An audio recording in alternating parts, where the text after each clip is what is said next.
Okay, so this is going to be my first video.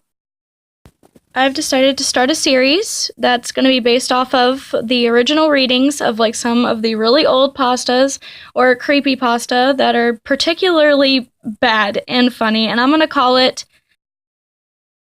Shitty Pasta. While I was brainstorming different ideas for what I could read for this video, I just thought to myself, the best way to start off this series is to start from one of the older and strangely written ones. So I've decided to start out with the Jeff the Killer creepypasta. Jeff the Killer is just so well renowned in the creepypasta community that I think he deserves a shitload more of attention than he already gets. So how about we just get started? Excerpt from a local newspaper. Ominous unknown killer is still at large. After weeks of unexplained murders, the ominous unknown killer is still on the rise. After little evidence has been found, a young boy states that he survived one of the killer's attacks and bravely tells his story. Okay, so far they've said ominous unknown killer twice. I had a bad dream and I woke up in the middle of the night, says the boy. I saw that for some reason the window was open, even though I remember it being closed before I went to bed. I got up and shut it once more. So you shut it once already? Okie dokie then. Afterwards, I simply crawled under my covers and tried to go back to sleep. That's when I had a strange feeling, like someone was watching me. I looked up and nearly jumped out of my bed. There in the little ray of light illuminating from between my curtains, sorry, accidentally skipped a line, were a pair of two eyes. These weren't regular eyes. They were dark, ominous eyes. Shit, how ominous is this dude? They were bordered in black and just plain out terrified me. That's when I saw his mouth, a long, horrendous smile that made every hair on my body stand up. The figure stood there, watching me. Finally, after what seemed like forever, he said it, a simple phrase, but said it in a way only a madman could speak. He said, "Go to sleep." That was my madman voice. I thought it was pretty good. I let out a scream. That's what sent him at me. He pulled up a knife, aiming at my heart. He jumped on top of my bed. I fought him back. I kicked, I punched, I rolled around, trying to knock him off me. Damn, little sucker's athletic. That's when my dad busted in. The man threw the knife. It went into my dad's shoulder. Shit, bad luck. The man probably would have finished him off if one of the neighbors hadn't alerted the police. That's one fast fucking neighbor, Jesus. Like, this shit, just started going down, and the neighbor's, already on the phone with the police. Yo, bruh, there's shit going down next door. I sleep with my eyes open, so I just kind of know. They drove into the parking lot and ran towards the door. Oh shit, the police are already there. Damn! If all police stations were that fast, we'd never have crime ever again. Everyone would be cool, and everyone would be nice to each other, because the police are the fucking Flash. Don't mess with that shit. The man turned and ran down the hallway. I heard a smash, like glass breaking. As I came out of my room, I saw the window that was pointing towards the back of my house was broken. I looked out to see him vanish into the distance. I can tell you one thing. I will never forget that face, those cold, evil eyes, and that psychotic smile. They will never leave my head. Police are still on the hook for this man. If you see anyone that fits the description in this story, please contact your local police department. Okay, so that was just the police, backstory excerpt. So now we're going to start into, the actual backstory of leading up to this. Jeff and his family had just moved into a new neighborhood. His dad had gotten a promotion at work. Good for him. And they thought it would be best to live in one of those, quote-unquote, fancy neighborhoods. Okie dokie. Jeff and his brother Liu couldn't complain, though. A new, better house. What was not to love? As they were getting unpacked, one of their neighbors came by. "Hello," she said. "I'm Barbara. I live across the street from you. Well, I just wanted to introduce myself and to introduce my son. She turns around and calls her son over. Billy, these are our new neighbors. Billy said hi and ran back to play in his yard. What? That is so rude. All he said was hi? My parents would have been so pissed at me if I pulled shit like that when I was little. Well, said Jeff's mom, I'm Margaret, and this is my husband Peter, and my two sons, Jeff and Leo. They each introduced themselves, and then Barbara invited them to her son's birthday. Well, I guess that makes up for his shitty attitude. Jeff and his brother were about to object when their mother said that they would love to. When Jeff and his family are done packing, Jeff went up to his mom. Mom, why would you invite us to some kid's party? Excuse you. Barbara did. If you haven't noticed, I'm not some dumb kid. Oh, so he's got a preteen attitude? Jeff, said his mother, we just moved here. We should show that we want to spend time with our neighbors. Now, we're going to that party, and that's final. Jeff started to talk but stopped himself, knowing that he couldn't do anything. Smart kid. Whenever his mom said something, it was final. He walked up to his room and plopped down on his bed.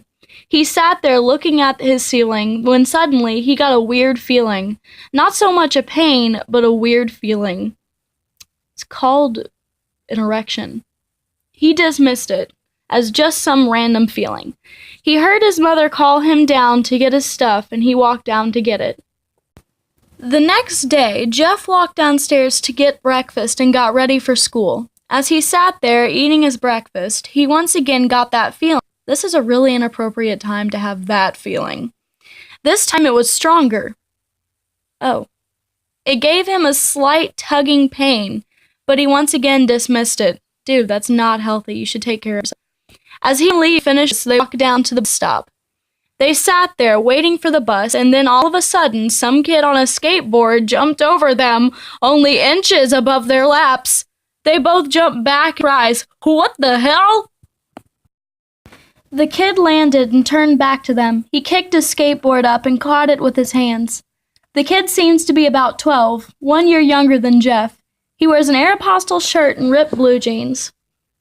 Why is it when people want to write an asshole character, they always put them, they're usually younger in age and idiotic and in an Aeropostale t-shirt and ripped jeans with a skateboard. All skateboarders are assholes according to literature. Well, well, well. It looks like we got some new meat. A 12-year-old said this. 12. I once read something similar to this, and it got really prison and really gay really fast. Suddenly, 2 other kids appeared. One was super skinny and the other was huge. Well, since you're new here, I'd like to introduce ourselves. Over there is Keith. Jeff and Lee looked over to the skinny kid. He had a dopey face that you would expect a sidekick to have. And he's Troy. They looked over at the fat kid. Talk about a tub of lard. This kid looked like he hadn't exercised since he was crawling. Well, that's offensive. And I, said the first kid, am Randy. Could they have picked out even more asshole names? Like Keith, Troy, and Randy? Those are like the most privileged asshole white names you could find. Anyway, now, for all the kids in this neighborhood, there's a small price for bus fare, if you catch my drift. Leo stood up, ready to punch the lights out of the kid's eyes, when one of his friends pulled a knife on him. A knife? A 12-year-old? Who gives a 12-year-old a knife? This isn't, I don't think this is a nice neighborhood. I think this is the hood. These things do not happen in a nice neighborhood. Tisk, tisk, tisk. I had hoped you would be more cooperative, but it seems we must do this the hard way. The kid walked up to Leo and took his wallet out of his pocket. Jeff got that feeling again. Now it was what truly stronger, a burning sensation. Jeff, this is not the time to have an erection. It's very inappropriate. He stood up, but Liu gestured him to sit down. Jeff ignored him and walked up to the kid. Listen here, you little punk. Give back my bro's wallet or else. Randy put the wallet in his pocket and pulled out his own knife. This is the hood. Oh, and what will you do? Just as he finished the sentence, Jeff popped the kid in the nose. Badass. As Randy reached for his face, Jeff grabbed the kid's wrist and broke it. Damn. Randy screamed like a little bitch, and Jeff grabbed the knife from his hand. Troy and Keith rushed Jeff, but Jeff was too quick. He threw Randy to the ground. Keith lashed out at him, but Jeff ducked and stabbed him in the arm. Keith dropped his knife and fell to the ground screaming. Troy rushed him too, but Jeff didn't even need the knife. He punched Troy straight in the stomach, and Troy went down. As he fell, he puked all over, and that's disgusting. Liu could do nothing but look in amazement at Jeff. Holy shit. Wow, so fucking cool, Jeff. Just punched a kid. Badass. Jeff, how'd you... That was all he said. They saw the bus coming and knew they'd be blamed for the whole thing, so they started running as fast as they could. As they ran, they looked back and saw the bus driver rushing over to Randy and the others. Okay, hold up. Of all my years of living, the one thing I have always been taught is that if you get caught up in a bad situation, the last thing you are supposed to do is run away because it makes you look suspicious. Oh my God. As Jeff and Liu made it to school, they didn't dare tell what happened. All they did was sit and listen. Liu just thought of that as his brother beating up a few kids, but Jeff knew it was something more. It was something scary. As he got that feeling, he felt how powerful it was, the urge to just hurt someone. He didn't like how it sounded, but he couldn't help feeling happy. He felt that strange feeling go away, and stay away for an entire day of school. Even as he walked home due to the whole thing near the bus stop, and how he probably wouldn't be taking the bus anymore. He felt happy. When he got home, his parents asked him how his day was, and he said it was in a somewhat ominous voice. Oh shit, we're ominous again. It was a wonderful day. Next morning, he heard a knock at his front door. He walked down to find 2 police officers at the door, his mother looking back at him with an angry look. Jeff, these officers tell me that you attacked 3 kids, that it wasn't regular fighting, and that they were stabbed. Stabbed, son! Jeff's gaze fell to the floor, showing his mother that it was true. Mom, they were the ones who pulled the knives on me and Liu. Son, said one of the cops, we found 3 kids. 2 stabbed. 1 having a bruise on his stomach, and we have witnesses proving that you fled the scene. Now, what does that tell us? Shit, you don't run! This is what happens! This is why you don't run! Jeff knew it was no use. He could say he and Liu had been attacked, but then there was no proof it was not them. Who attacked first? They couldn't say that they weren't fleeing, because the truth be told, they were. Yeah, we fucking know you were. So Jeff couldn't defend himself or Liu. Son, call your brother.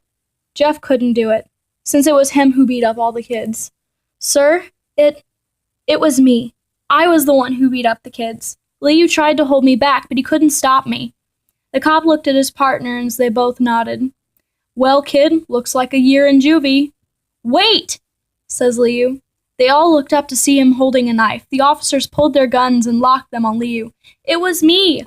I beat up those little punks. Have the marks to prove it. He lifted up his sleeve to reveal cuts and bruises as if he was in a struggle. Son, just put the knife down, said the officer. Liu held up the knife and dropped it to the ground. He put his hands up and walked over to the cops. No, Liu, it was me. I did it. Jeff had tears running down his face. Oh, poor bro, trying to take the blame for what I did. Well, take me away. The police led Liu to the patrol car. Liu, tell them it was me! Tell them! I was the one who beat up those kids. Jeff's mother put a hand on her son's shoulder. Jeff, please, you don't have to lie. We know it's Liu. You can stop. Jeff watched helplessly as the cop car speeds off with Liu inside. A few minutes later, Jeff's dad pulled into the driveway, seeing Jeff's face and knowing something was wrong. Son, what is it? Jeff couldn't answer. His vocal cords were strained from crying. Instead, Jeff's mother walked his father inside to break the news to him, as Jeff wept in the driveway. After an hour or so, Jeff walked back into the house. Seeing his parents were both shocked, sad, and disappointed. He couldn't look at them. He couldn't see how they thought of Liu when it was his fault. He just went to sleep, trying to get the whole thing off his mind. 2 days went by, with no word from Liu at JDC. No friends to hang out with, nothing but sadness and guilt. That is until Saturday, when Jeff woke up by his mother with a happy, sunshiny face. Jeff, it's the day, she said as she opened the curtains and let the light flood into his room. What's today? Asked Jeff as he stirs awake. Why, it's Billy's party. He was now fully awake. Mom, you're joking, right? You don't expect me to go to some kid's party after... There was a long pause. Jeff, we both know what happened. I think this party would be a good thing that brightens up the past days. Now get dressed. Are you kidding? His brother just got taken to prison, and you think going to a 5-year-old's birthday party is gonna help? A+ momming. Jeff's mother walked out of the room and downstairs to get ready herself. He fought himself to get up. He picked up a random shirt and a pair of jeans and walked downstairs. He saw his mother and father all dressed up. His mother in a dress and his father in a suit. He thought, why they would ever wear such fancy clothes to a kid's party. Son, is that all you're going to wear? Said Jeff's mom. Better than wearing too much, he said. His mother pushed down the feeling to yell at him and hid it with a smile. Now, Jeff, we may be overdressed, but this is how you go if you want to make an impression, said his father. Jeff grunted and went back up to his room. I don't have any fancy clothes, he yelled downstairs. Just pick out something, called his mother. He looked around in his closet for what he would call fancy. He found a pair of black dress pants. Okay, that's nice. He had for special occasions, and an undershirt. He couldn't find a shirt to go with it, though. He looked around. He found only striped and patterned shirts, none of which go with dress pants. Finally, he found a white hoodie and put it on. A+ fashion skills, white hoodie with slacks. You're wearing that? They both said. His mother looked at her watch. Oh no time to change. Let's just go, she said as she herded Jeff and his father out the door.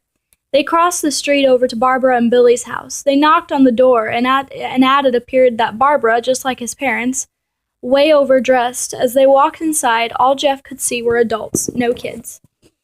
The kids are all out in the yard. Jeff, how about you go and meet some of them, said Barbara. Jeff walked outside to a yard full of kids. They were running around in weird cowboy costumes and shooting each other with plastic guns. He might as well be standing in a Toys R Us. Suddenly, a kid came up to him and handed him a toy gun and a hat. Hey, wanna play? He said. No, kid, I'm way too old for this stuff. The kid looked at him with that weird puppy dog face. Please? Said the kid. Fine, said Jeff. He put on the hat and started to pretend to shoot at the kids. At first, he thought it was totally ridiculous, but then he started to actually have fun. It might not have been super cool, but it was the first time he had done something that took his mind off Liu. So he played with the kids for a while until he heard a noise. A weird rolling noise. Then it hit him. Randy, Troy, and Keith all jumped over the fence on their skateboards. Holy shit, that's a high jump for 12-year-olds on skateboards. Jeff dropped the fake gun and ripped off the hat. Randy looked at Jeff with a burning hatred. Hello, Jeff, is it? He said. We have some unfinished business. Jeff saw his bruised nose. I think we're even. I beat the crap out of you and you got my brother sent to JDC. Randy got an angry look in his eyes. Oh no, I don't go for even. I go for winning. Jesus, asshole. You may have kicked our asses that one day, but not today.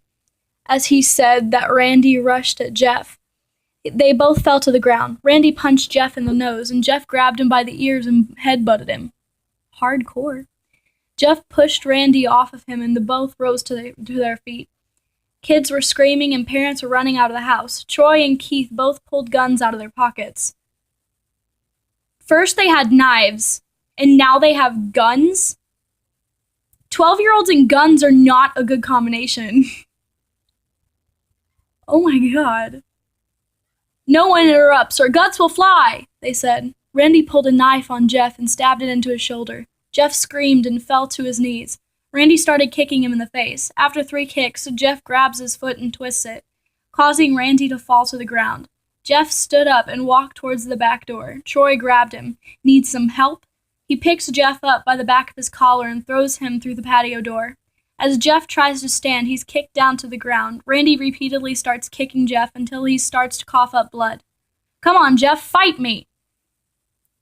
He picks Jeff up and throws him into the kitchen. Randy sees a bottle of vodka on the counter and smashes the glass over Jeff's head.